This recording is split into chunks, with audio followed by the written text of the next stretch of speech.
So I would like to call the November 9th regular board meeting to order in 2020. Please stand for the pledge.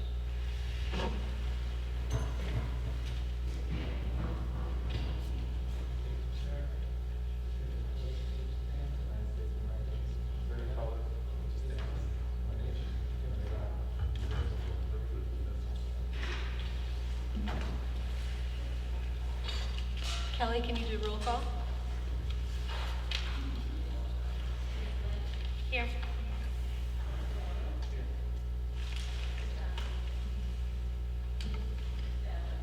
Here. Excused. Here. Here. Here. Here, thank you. Matt, can you review the fire exits?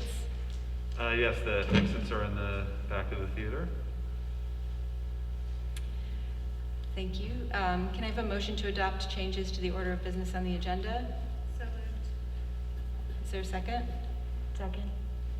Is that Kristen and Flora? Yes. Are there any comments or questions? This is because we are not following our policy 2350, which will be on the agenda to change next meeting. All in favor? Aye. Opposed? Passes 8-0. Next, we have open to the public. Each person has 4 minutes to speak. Is there anyone that would like to make a public comment? In the audience, I'll ask first. Seeing none, is there anyone on Zoom?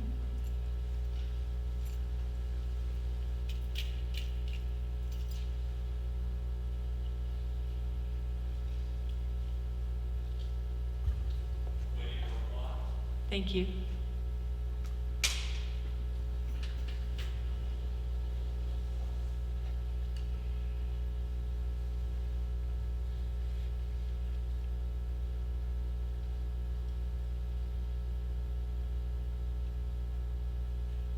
Only 8 online watching, so Yeah. it was quiet. Okay.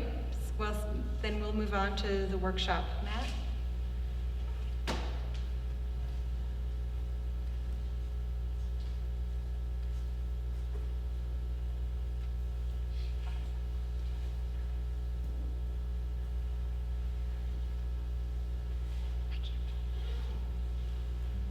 Good evening, everyone.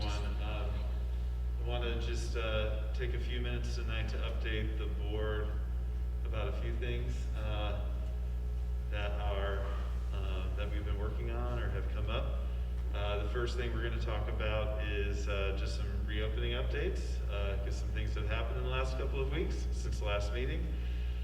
Then I'm just going to talk about process. We'll get into specifics a little bit later in 2020 in probably the December board meeting, but we're going to talk process about the targeted school improvement program with the state, and then lastly I am going to talk about snow weather days. So anyway, and just welcome to John at your first meeting on the board. So we just want to talk about our reopening plan. So 2 weeks ago I stood in front of you and we talked about the sort of quote-unquote lucky streak we were on, and then between that meeting and today we've had 5 confirmed cases in the district, all unrelated, none from transmission in school, which is great, and there wasn't any transmission after the fact either. So the plan, we got to see the plan get put into place at a higher level. So we had a case, or a couple of cases at Beacon High School, one at Rombaut Middle School, one at Forrestal, and then one at South Avenue. So one of the things that we talked about, or I've talked about in communication at home to parents last week was, or one thing we've learned over the last 2 weeks is each of these is very, very unique. So we work with our staff, our nursing staff, to analyze the issue, and we also work with the Dutchess Health Department to analyze the issue as well. And ultimately, any sort of closure is my decision. And we did different closures for these schools. So at Beacon High School in Rombout, we closed for about a week's time, and the reason for that was just A, the number of people quarantining, and B, we knew many of those people were going out and getting tests, and we wanted to see what some of the results were of those tests. Forrestal, the closure was longer due to just the large number of people quarantining, and we'll hit those numbers in a second. And then we had a case at South Avenue just a few days ago, and that was such a small exposure that the school stayed open. During the time that Rombout and Beacon High School are closed, athletics was on hold as well, and they are back in competition again. And then lastly, it was, I don't know the right word. It definitely takes a lot of time, so it kind of throws you off the things you're normally working on. But we really worked on the communication part. Our staff did a really great job dealing with this. And we got to see it all in action. It's a little frustrating, and I'll get to the frustrating parts in a second. But we got to see the plan work, and so that was great. Concern is growing, and I say it in a general sort of way because it's not just my concern, but there is a rise in positivity rates in the region. Westchester County, if you look at the daily New York dashboard, Westchester is over their latest data. It was just one day's data, but it was over 3% positive test rate. Dutchess County's rates are in the 2s now. I think some of that is certainly because of the outbreak at Marist College. But it is something that we're monitoring. We're starting to see other regions of the state or other neighborhoods or areas now be put into the color-coded cluster zone thing that Governor Cuomo developed. So in the Rochester area now, there's several areas and school districts that are in this yellow zone, which requires testing if the school wants to stay open. So we're trying to learn a lot more about that because it just seems like things are on the rise. So that will be something that we update you on in future meetings, and we'll keep the communication going with the county. Next slide. So we just wanted to show the number of individuals who had to quarantine. And this is the part that's challenging for sure for families. And so at the high school we had 48, and that ended today. At Rombout we had 84 individuals. That's when I say individuals, that's students and staff, and that ends tomorrow. If I'm wrong about any of this, Anne Marie, just holler. Forrestal was our largest one, 95. Mostly students had to quarantine. That ends on Thursday. And then South Avenue was much, much smaller. And our hope for elementary is typically it will just be a classroom like that. And that ends, I think, next Monday. Right? Okay, next slide. So our collaboration with the health department continues. One thing that has not been a source of frustration with the Dutchess County Department of Health, they've been very responsive.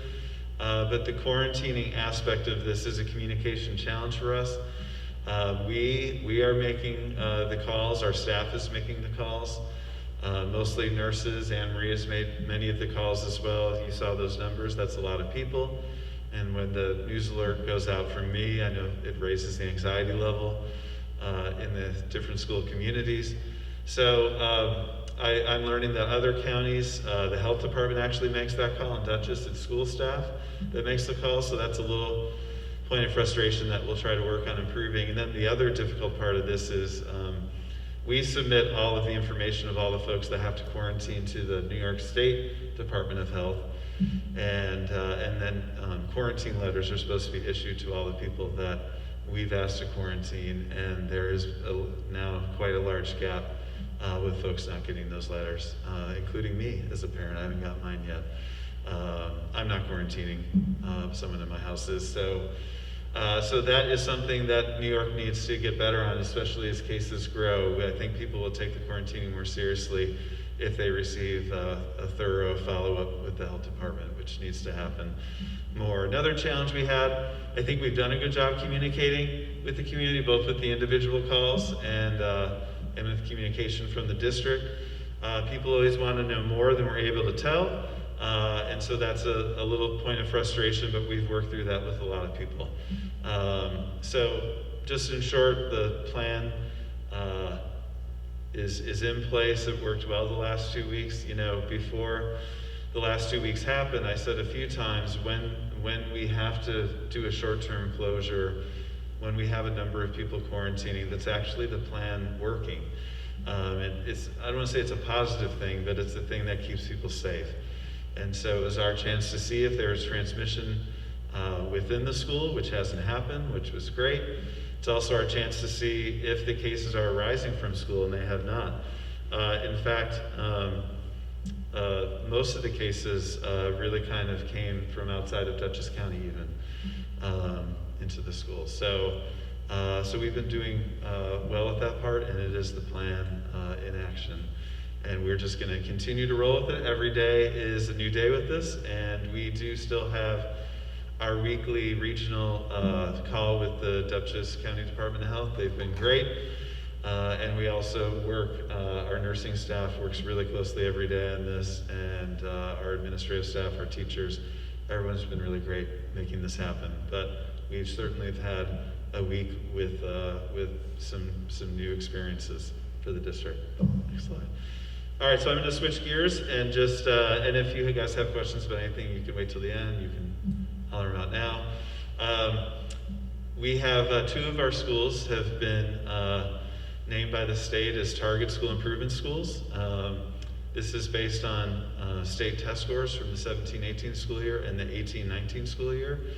As you know, New York school test data is focused on growth of both individual students, but also all of the students, and then students in their membership groups.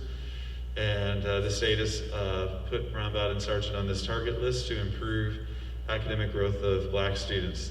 We're going to dig more into that data when the principals come to a future board meeting. We're focusing on the one in December where they come, and they'll talk about their data and also talk about their initial planning in terms of improving it at their schools. And they'll be doing that with our assistants. Individual school plans are going to be developed, and they're going to actually carry through into next year. We'll be able to make adjustments as we go. And schools will both have the ability to use $50,000 of state money to spend on improvement strategies and activities.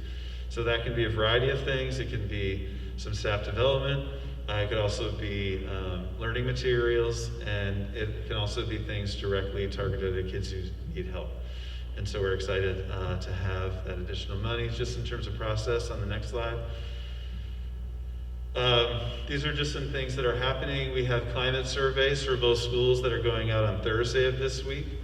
The principals will do robocalls about that.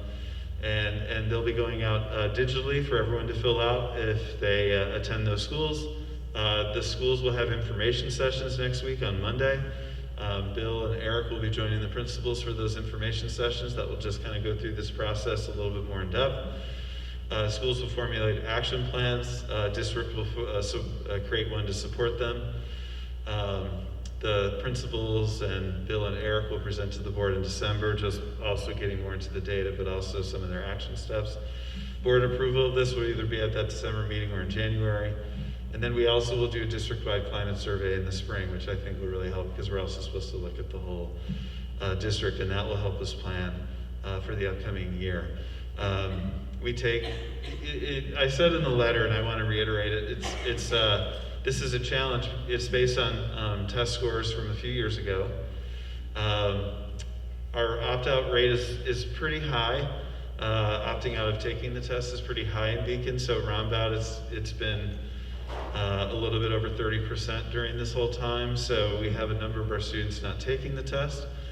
Sargent's opt-out rate has been between 20 and 30%.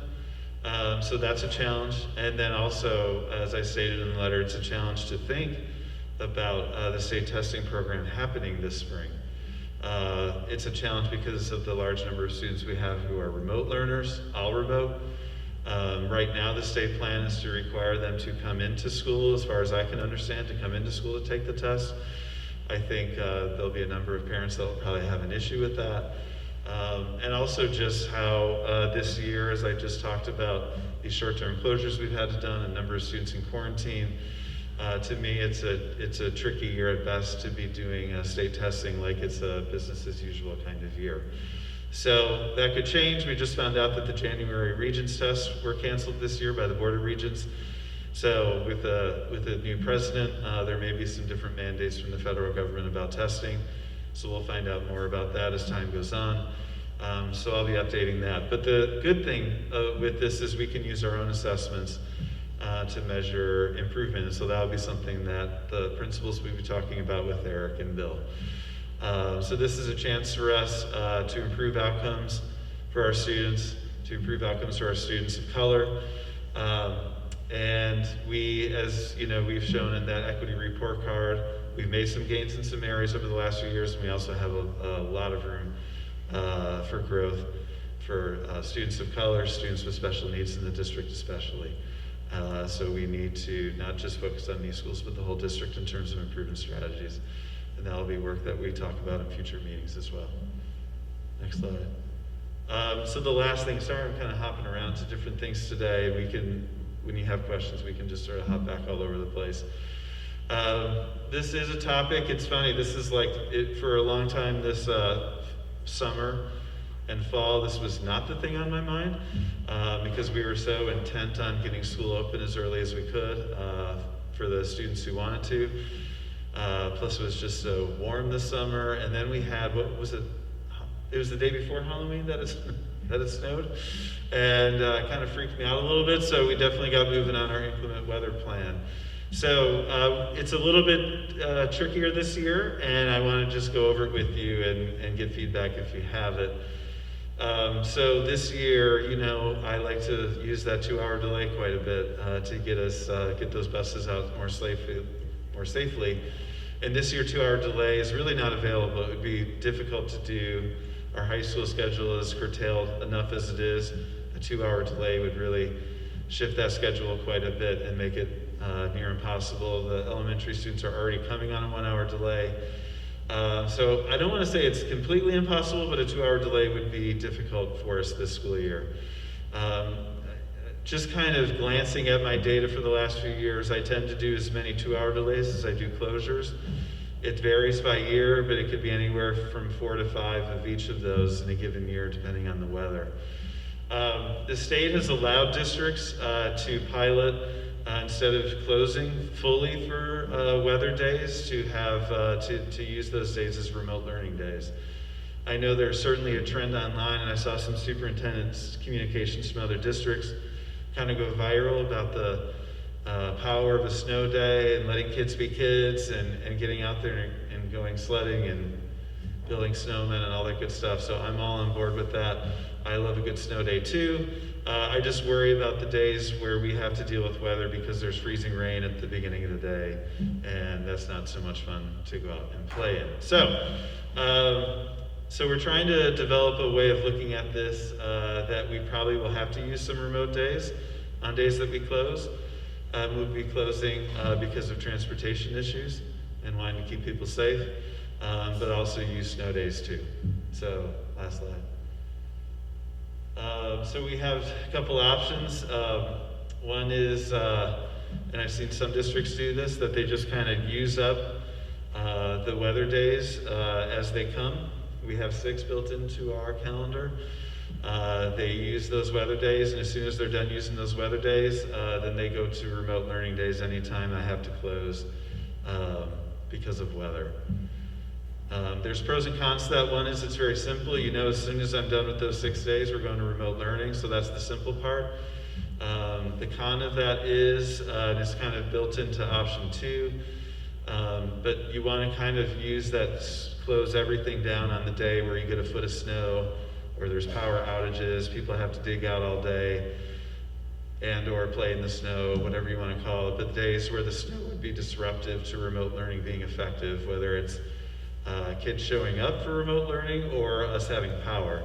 So that leads us to option 2. And option 2 makes it extra fun for me because it would mean I get to make a couple decisions on a weather morning. One would be that I close school and we have remote learning. And that would be, if I did this model, it would be the day where it's like a mixed precipitation or freezing rain, and we're not sure it's safe for the buses and we need to close, but we want the learning to happen and we don't want to lose a day. And then the other decision would be school closed, no remote learning. And that would be based on probably a larger storm coming our way. That would be disruptive either from a losing power standpoint, or people just focus on digging out and not sticking to a remote learning schedule and having a lot of kids not show up. So those are the two options that we're trying to work through. It's one of those things, and maybe we'll just have great weather this winter and I won't have to use either of these. But I know in other districts, boards have weighed in a little bit on this, and I welcome your input tonight or as we go forward. I'd love to I've heard November's supposed to stay warm-ish, so we might be okay for the rest of November, although I probably just jinxed myself with that. But we would like to have the plan figured out in the next few weeks, so people know what we're thinking. So that's a whole bunch of stuff. Some more important than others, but all things that we're working on. And I can answer questions, or staff can answer questions that you have about any of those. Matt, I just had a question. Yeah. So if we went with option, I think with either option, it just needs to be clearly communicated to the parents and the students what the remote learning would be and how that would just transition smoothly. Right. The concern I have with option one is if you use the first 6 days and then you use the 6th day and the 7th day the power goes out and you're not able to provide the remote, what happens then? Like, is the state going to adhere to the 180 days and stuff like Right. that? That is the main problem with option one. Although I do see a number of districts doing it. You may have seen the same thing. But that is probably the biggest problem. No, if we did option two, I would want in my communication, at least for Roundabout and the high school, because I know the elementary teachers individualize a little bit, but I'd want to say if we're closing schools, but it's a remote learning day, here is the schedule, like, so you always know. But yeah, so you thought about the same issue. Yeah, and I just think that the district did a really good job when they had to close the high school for the 2 days and then Roundabout for the 2 days. Mm-hmm. Like, I know that the principals did a really good job of making sure that everybody knew what the schedule was. But I think just having that ahead of time so then parents could, because the parents may be working on a day, like say they were supposed to go into school and Right. the parents are working that day, Right. then at least they'll be able to like know what the kids are supposed to do if they're not home. Right, for sure. I mean, it goes without saying the challenge that this entire year brings on families, and it certainly is a challenging year, and this is one more challenge. But no, if we did option two, I would really work on the communication part. It's just so people understand what I'm talking about. I probably didn't even nail it tonight, so that's why I said I'd put it out in the next few weeks so I could really perfect that. And we'd probably want to communicate it in some different ways, like video and something in writing, just so people understand what the heck we're doing. But I do worry about that big, huge storm and not having any days, and you're trying to do remote learning, and it's like almost impossible to do because of power outages or whatever. And those sometimes happen, if I feel like late in the winter when you've already used up a lot of days.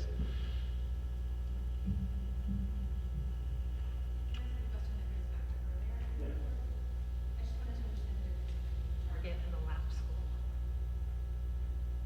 A target and a lap school. I know that Sargent has been designated as a lap school prior to this. Are they changing the designations, or is it something that? My understanding, it's a little confusing to me because it's like the state website on this is not as robust as it could be, but Bill, correct me if I'm wrong, or Eric, there's no more lab schools. So this new model kind of recreates that. So what's it called? Comprehensive school improvement? That's the one that it's like a higher level of scrutiny. So we're not that. CSI districts or schools have the state monitoring your entire plan. TSI is all just locally monitored.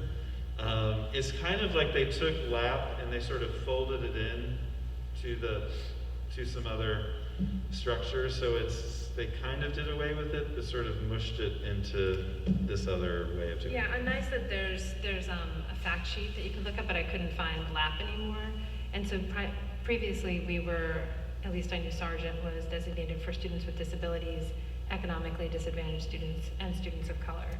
So this is focused on students of color, but I know the principals are gonna come to present, and what would be really helpful is to hear what they're going to do differently than what they've done in the past when we've had this designation, because obviously that has not been successful. Yeah. So I would be helpful to hear them put some thought into those plans, what Yeah. they'll change, Yeah, in order to make those improvements. yeah, no, I agree. And so that's what we'll be doing, probably at December and January board meetings, just to finalize that.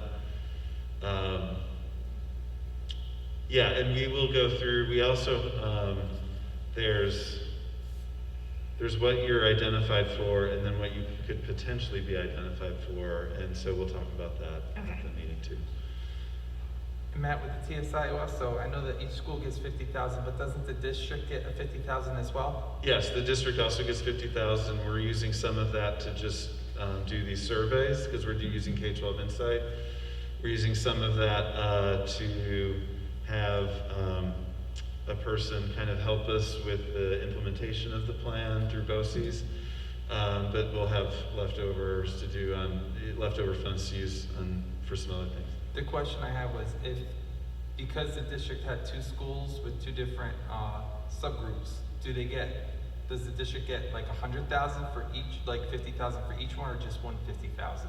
50 for each, right? 50 for each. Yeah, 50 for each. Okay. I mean, they're already thinking of, obviously we want to get input from all stakeholders, but I know there's thoughts about some assessment tools at the middle school that they're interested in using. I'm personally interested in trying to find some ways to do some tutoring, either small group or individual, for some students who need it. Just adding layers of support to a year that's already really difficult for kids, and also finding different ways to assess in a year where that is also a challenge too. Alyssa, I think you have it. Yep, you mentioned the opt-out rates. How do opt-outs contribute to our designation as a target school?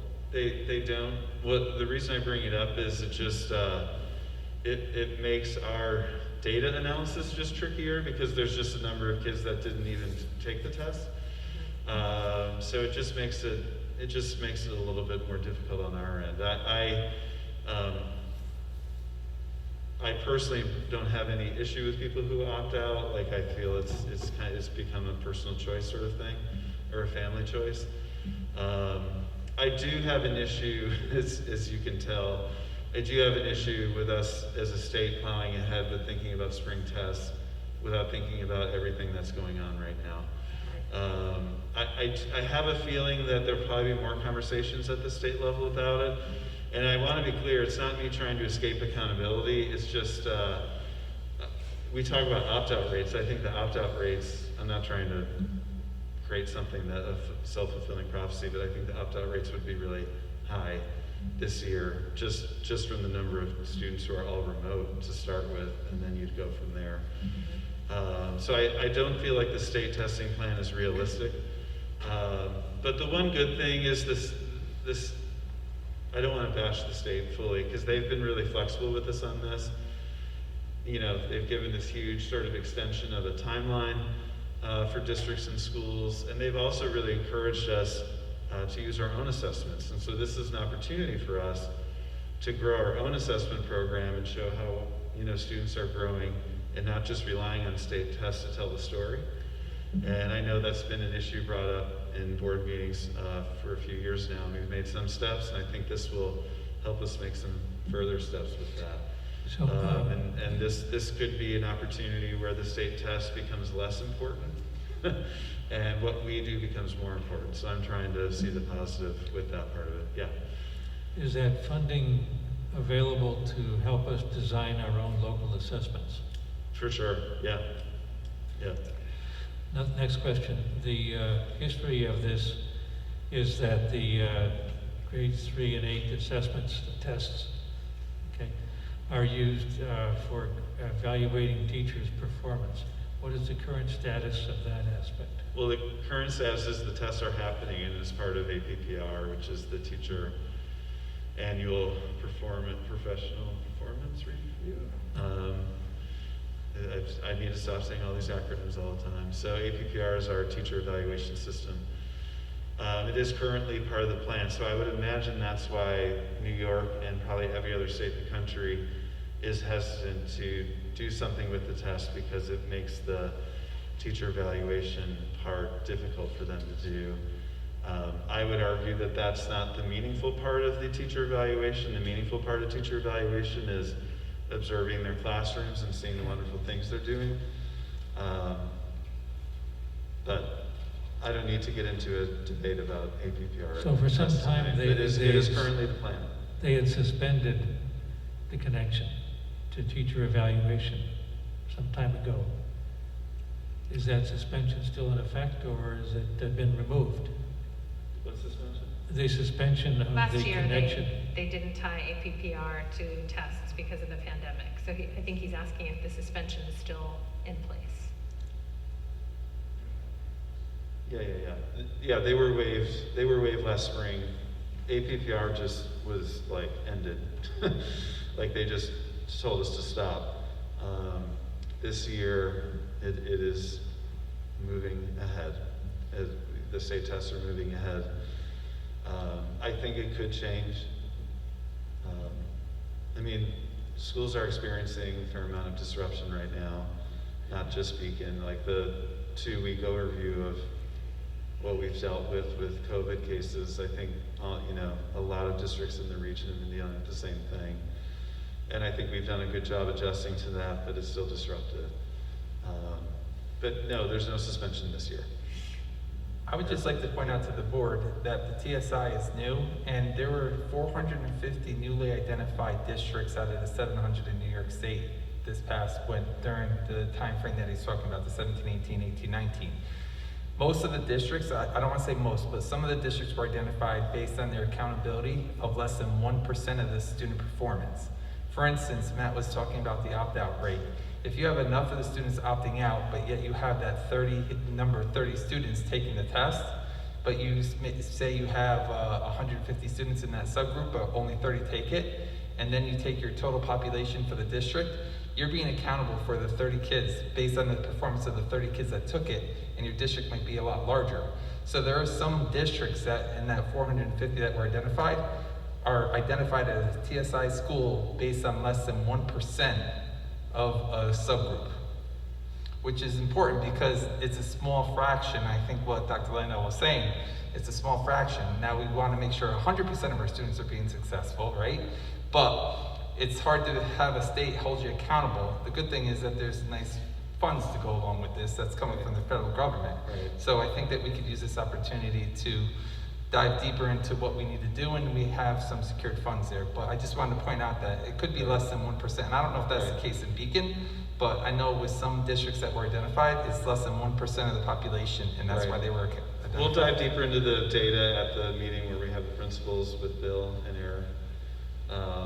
Do we have our opt-out data divided into subgroups, or no, just an overall number? We could, Yeah, it's I don't have it off the top of my head. I mean, I also know, just along with what Anthony said, Dutchess has 13 districts, I think 6 have this designation, so it is a large number across the state this go around. It's new that because was there money with the LAP designation? With lab plans, there was So, not. I yeah. don't know about the ones before lab. Those were before my We're time. lab, we're focus, we are now target. I just know that there might be new schools in this, but that there's been a common thread. And I think while I agree, Anthony, it's like they move the goalposts. You can't take an N of 30 and then extrapolate to 150 if you're talking about not necessarily comparable populations in terms of learning abilities and needs. But at the same time, I do think that there has been a common theme with some schools, and there's money behind this, and so I think it's important that we take it seriously Yeah, And I no, think that, it's an opportunity to focus, and it's an opportunity to improve. It's an opportunity to have some extra resources. It's an opportunity to give some students some more specific support. It's an opportunity to have some professional development that we might not have been able to afford. So there's a lot of opportunities with this. I think it also allows us to plan not just for this year, but for next year, which I think is kind of on a lot of our minds, because this year is such a tricky year. It's like we're already thinking about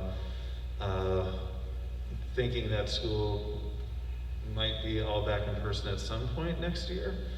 That we're really trying to think about ways to strengthen our program for next year too. So no, we're definitely seeing it like that.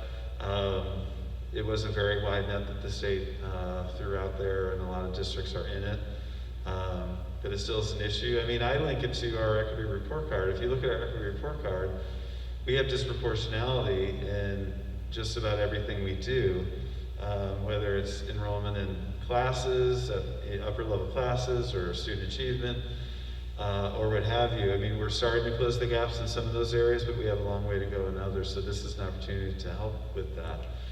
And we'll get more data specific at a future board meeting. in our work with, you said we've already designated some of the funds that the ones to the district are going to go to a program through BOCES that's going to send out the survey. Well, K-12 Insight is more of a national company, but Okay. they do go through BOCES.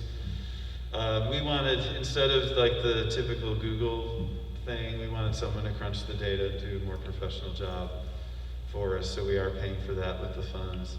And we have a consultant through BOCES who's just kind of helping us map out like the process part of the plan. But we have a lot of funds, trust me, left over to spend on other things if, What are once we figure is it out. only open-ends that they would let you do? You tailor it to your local school, or are you buying like a pre-packaged? The survey is somewhat prepackaged. Okay, but is there any options for tailoring it? There Or could I would be. like, if you guys can tell me in future dates, just the options for school-specific questions. And I don't know if there's the analysis based on that, or are they gonna do the analysis as well and provide you like the data file? Is that what the, Yeah. okay. Any other questions? Okay, thanks, Matt. Can I have a motion to adjourn to executive session to review the employment history of a particular individual and to review contractual matters with the Beacon Teachers Association? So- Second. Alyssa? That was me. Kristen? Comments or questions? All in favor? Aye. Opposed? Passes 8-0. We'll be back in about minutes. I want to first review a couple of changes on the agenda. Item 10.3, non-instructional A2, there's an addition of a resignation. D2, there's a correction of salary. 10.04 LD, there is an addition of an appointment. Moving on to school and student presentations, do we have any, I guess, from Zoom?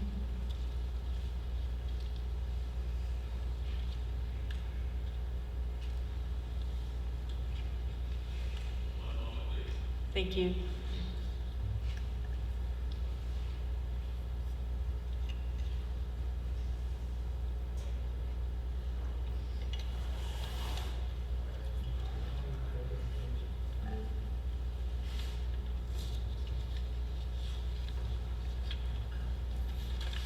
You can ask about parent groups as long as you're typing, 'cause that's what's next.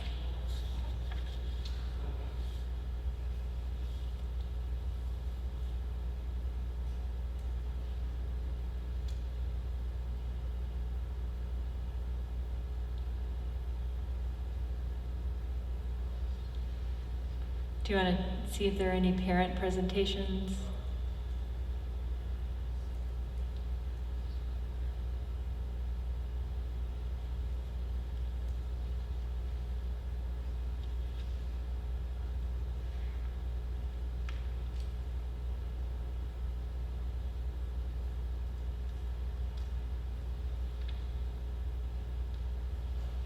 Okay, I'm gonna, thank you. Matt, do you have anything else you want to add? No. Okay. So moving on to committee reports and board comments. Should we start with facilities? Kristen? Sure. We are having our next facilities meeting on November 19th. Is that correct? Is that what we decided on? 7 p.m. The architect and engineering firm Tetra Tech will be coming. We'll be doing capital project planning. And that is it. Thank you. Anthony White? Curriculum committee met on November 4th, Wednesday, from 2:30 to 3:30. There was representatives from the high school, middle school, and elementary schools. They discussed the work of curriculum mapping or standard mapping and ensuring that the future work and setting a timeline for it. They also discussed culturally relevant pedagogy with Dr. Javon Hunter and his work in the district, or potential work in the district moving forward. The curriculum committee also discussed a timeline for adding new courses at the high school. I believe that's going to start shortly. They're going to do an inquiry with the students to see what courses they would be interested in, and then bring that to the committee. Our next curriculum committee meeting is, are we skipping the later one in November and going to December? Or it's going to be December, I'm looking at Eric, right? It'll be a Wednesday in December. The third Wednesday. December. It is pretty exciting to see that the teachers are excited about the curriculum work and mapping out courses and seeing how that goes. So it's pretty exciting to see that. That's great. 16th? December 16th. Thank you. Jasmine? I have nothing to say right now. Thank you. Craig? Well, I guess we should observe that a national election actually did take place, although we don't have the final canvassing of the votes. But relevant to education, there's been some interesting scuttlebutt from the Biden campaign people or advocates who want to give him advice. And all the names I've seen mentioned for Secretary of Education are actually people who have a good background in education. So that would be a refreshing change. That's all I have to say today. Thanks, Craig. John? Welcome. Thank you. I have nothing to say right now. Okay, thanks. Flora? Yes, so I just want to say thank you first to the staff and to administrators for the thoughtful and careful way that COVID cases have been handled around the district. As a parent at South, I've appreciated the communication and the way it's been managed. So last week was a bit hectic, so it ended up the wellness meeting was postponed until the next scheduled meeting, which is Wednesday, November 18th at 3:30. Is that correct, Bill? Yeah. And we're going to move forward at that time with assessing our goals for the year and how we can achieve them. There are clearly a lot of opportunities for filling needs around, social, emotional, and nutritional well-being during this time. So we hope to bridge some gaps in conversation during that meeting. We also had to go ahead and cancel the Public Relations, Advocacy, and Legislative Committee. The next meeting for that one will be Monday, December 7th at 8 p.m. Again, we are still, pushing ahead with the redesign of the website, which is something we've been discussing in the committee, and we're also talking about our legislative advocacy goals around state testing and funding, and also other issues that have come up. There's a lot to do there. So, looking forward to that. I was also in attendance as the voting delegate at the NYSBA annual business meeting.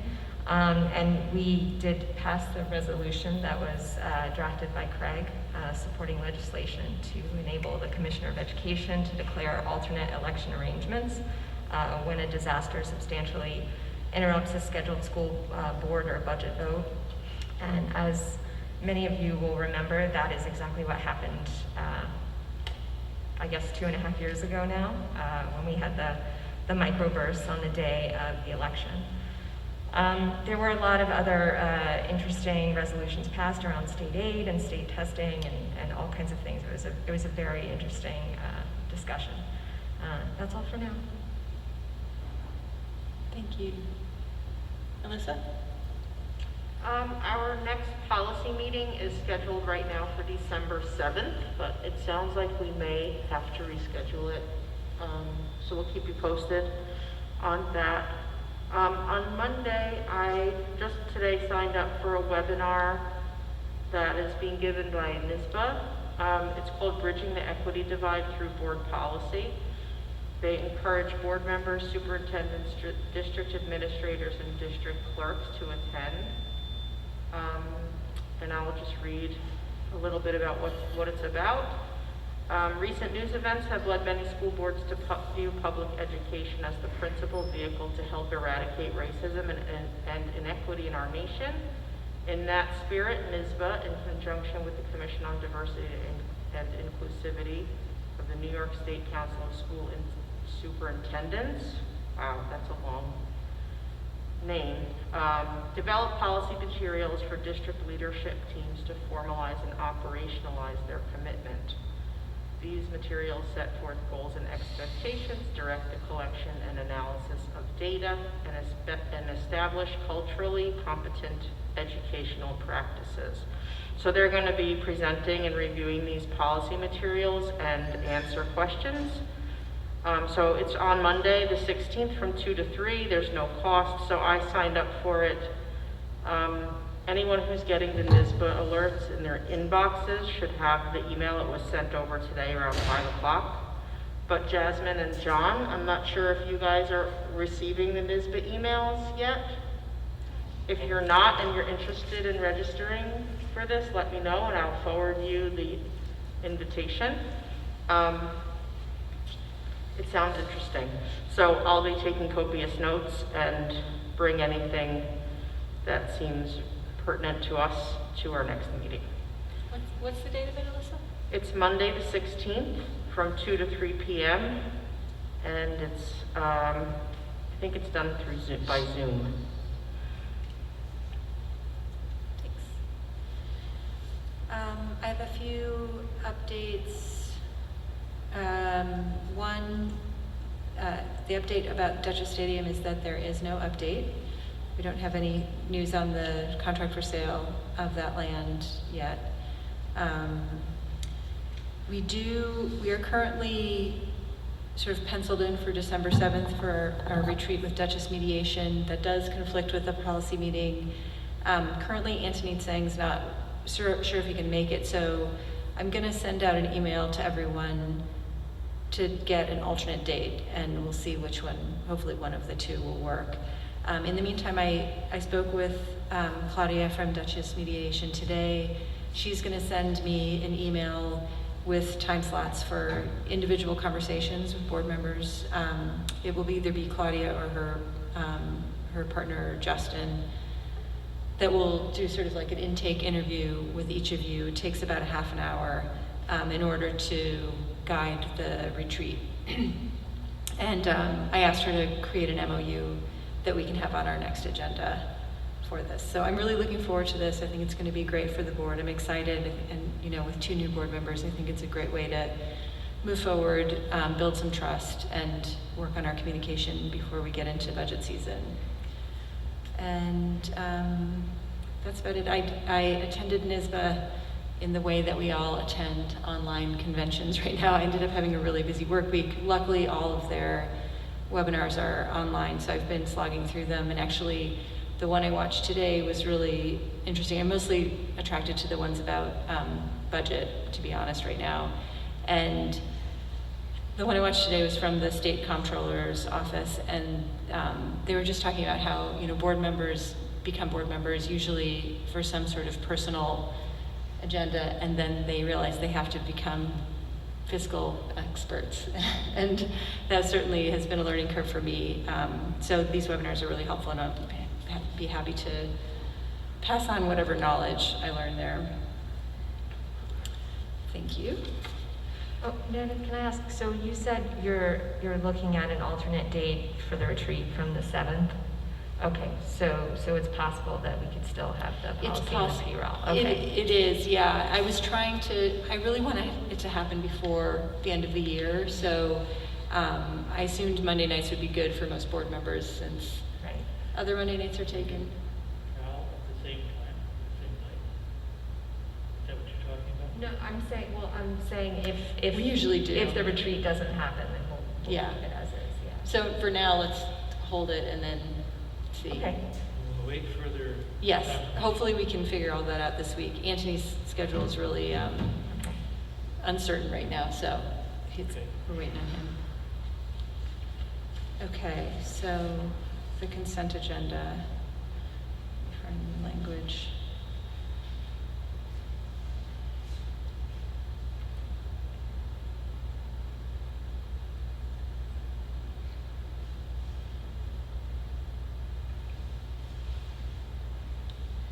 Back, for some reason it's not coming up. Anthony, do you have it on your phone still? What? The description of the consent. The consent You still agenda have it on your language, phone? for whatever You need a reason. statement?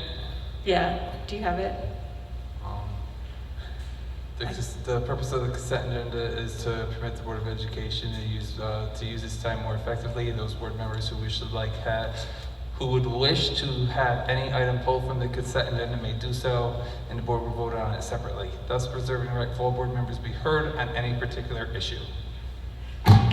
Thank you. Very good. Well done. I knew I could count on you. Are there any items on the consent agenda that board members would like pulled? I'd like to pull 10:06 and 10:08. Any others? Can I have a motion to approve 10.01 through?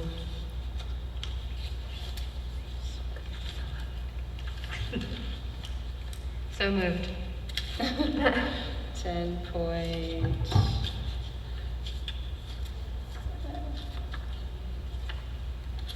One nine. 09, Oh, 9. No, yes, 19, 10.19. 10.19. 10.01 to 10.19. Kristen, you moved that? So moved. Second?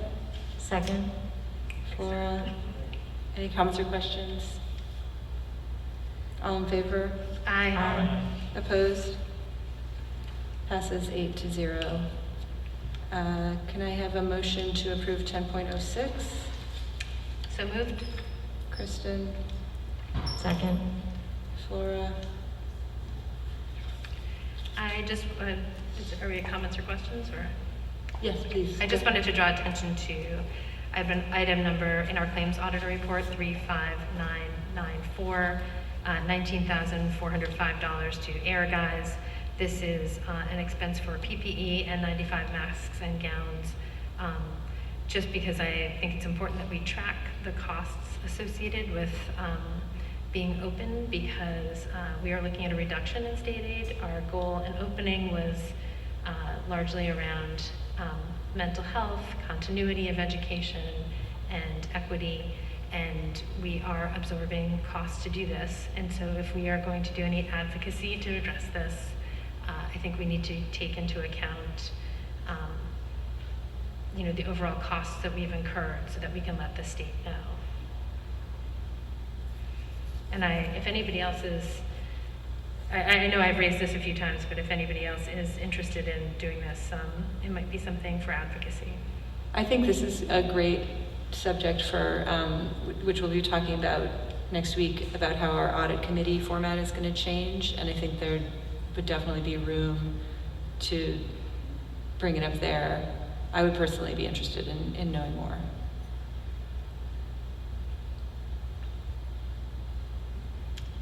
that's all I had for it. Okay, so can I have, I guess we already motioned it. All in favor? Aye. Opposed? Passes 8-0. Can I have a motion to approve 10.08?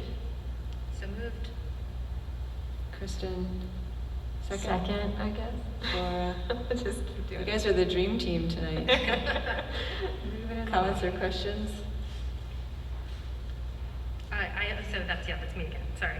I just wanted to draw attention that we've accessed quite a few textbooks, mostly in the sciences at the middle school level. These were all at RMS.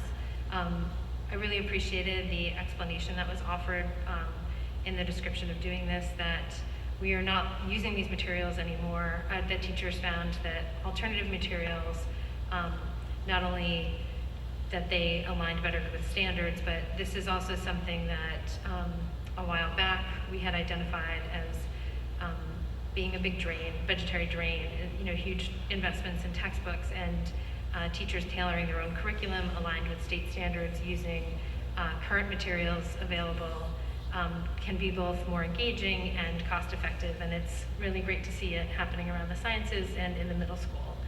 And in the future, it'd be great to have some kind of workshop about how they're putting these materials together. I totally agree.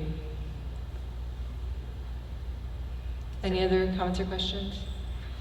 I had a question. Yep. Is it, so I noticed the dates on some of these books, are 10 years old. Is it common for us to wait 10 years before switching out textbooks, especially like science textbooks? Or, is there a protocol? Well, we do have a policy that the board is supposed to look at our textbooks is it 5 years? Eric, do you know offhand?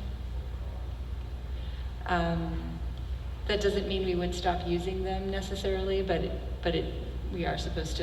They're assessed every 5 years. It should be recessed, yeah. Okay. And that's like all textbooks across? That's the all district? textbooks. We did recently receive a list sometime last year of all the textbooks in use, and some of these are the oldest from, as far as I remember, from the list.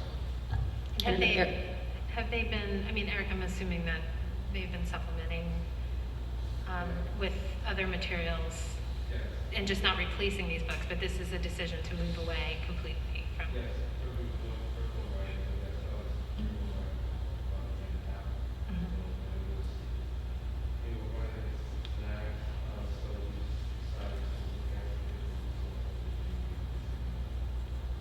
I think that's a move in the right direction. You're doing that now, or is that over the summer? Okay. Okay, any other comments or questions?